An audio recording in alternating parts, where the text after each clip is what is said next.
Bonjour à tous. Dans cette vidéo, nous verrons quelle est l'histoire de shopping la plus embarrassante de votre vie. Cette vidéo vous est présentée par questions-réponses. Merci à Louis, Rosie Martin, Antoine Onquière et Lonan Aedia pour leur réponse à cette question. Nous allons commencer avec la première réponse de Louis.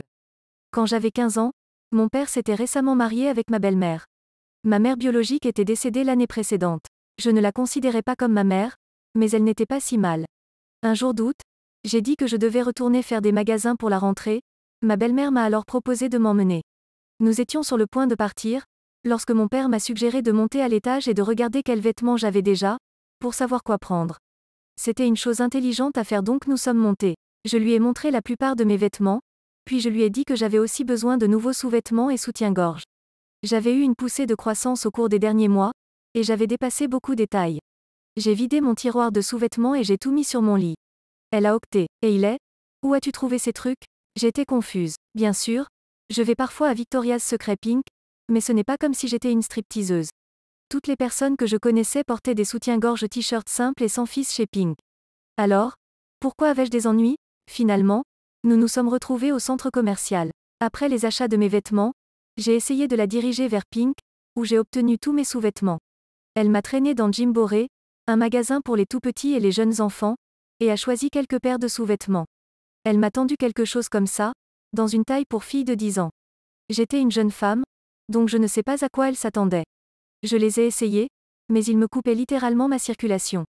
Je lui ai dit que je ne pouvais pas les porter. Alors, au milieu d'un centre commercial, j'ai discuté avec ma belle-mère de la façon dont je ne pouvais pas rentrer dans des sous-vêtements conçus pour des filles de 10 ans.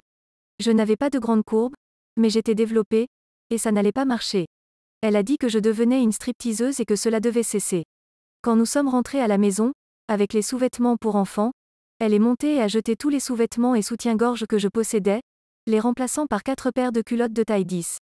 J'ai expliqué à mon père ce qui s'était passé, et il m'a conduit au centre commercial, m'a remis sa carte de crédit et m'a laissé choisir ce dont j'avais besoin.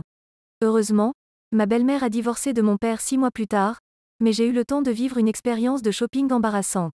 Vous en pensez quoi ? On va continuer avec la réponse de Rosie Martin. Vous êtes livré à vous-même. Cette affirmation est peut-être fausse.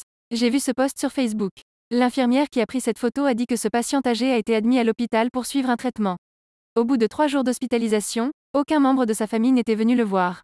Mais, ce pigeon est venu le voir depuis 2 jours en s'asseyant sur son lit pendant un moment. Plus tard, ils ont découvert que le patient avait l'habitude de s'asseoir sur un banc au parc et de nourrir ce pigeon. Ces animaux sont peut-être ceux en qui on peut avoir confiance. Merci d'avoir lu. Nous continuons avec la réponse de Antoine Onquière.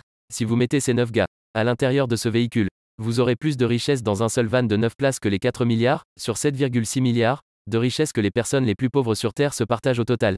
Juste le mérite ? Eh bien, voici une autre dure réalité. Nous ne sommes pas tous nés égaux. On va pouvoir continuer avec la réponse de Lonan Aedia. Du smecta. Oui, cette poudre argileuse qui sert à soulager les maux de ventre et la diarrhée. Bon, je vous rassure, c'était pour une amie. Pour de vrai, soirée copine avec une amie à moi. Installée devant la télé, on réalise un fantasme. Regarder des séries et films débiles en buvant de l'alcool et en se bidonnant devant des détails kitsch. Hélène et les garçons j'avais déjà pratiqué dans cet état, c'était toujours hilarant, nous avons enchaîné sur les feux de l'amour, Walker Texas Ranger ou le rebelle et enfin amour, gloire et beauté, des mots qui ne font pas rêver, apparemment, puisqu'elle a vomi devant le générique. Nous étions jeunes, nous étions audacieuses. La copine enchaînait bière sur bière. Qui a déjà bu de la bière en grande quantité sait. Après sa purge, nous allons nous mettre au lit, elle se crampe autour de son bidou en poussant un miaulement de chaton en détresse.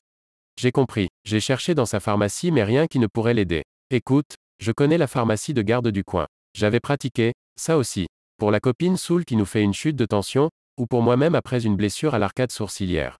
Je vais aller t'acheter un truc qui te fera du bien. Je me rends donc à la pharmacie et explique mon problème, ou plutôt explique le problème de la copine. Elle me tend une boîte de smecta.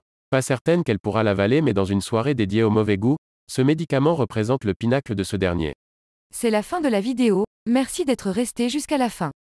J'espère que la vidéo vous a plu, si c'est le cas vous pouvez vous abonner et activer la cloche pour rater aucune vidéo. Pensez aussi à laisser un like. Voilà, c'est la fin de la vidéo, laissez un commentaire pour nous dire si ces réponses vous ont plu. À bientôt.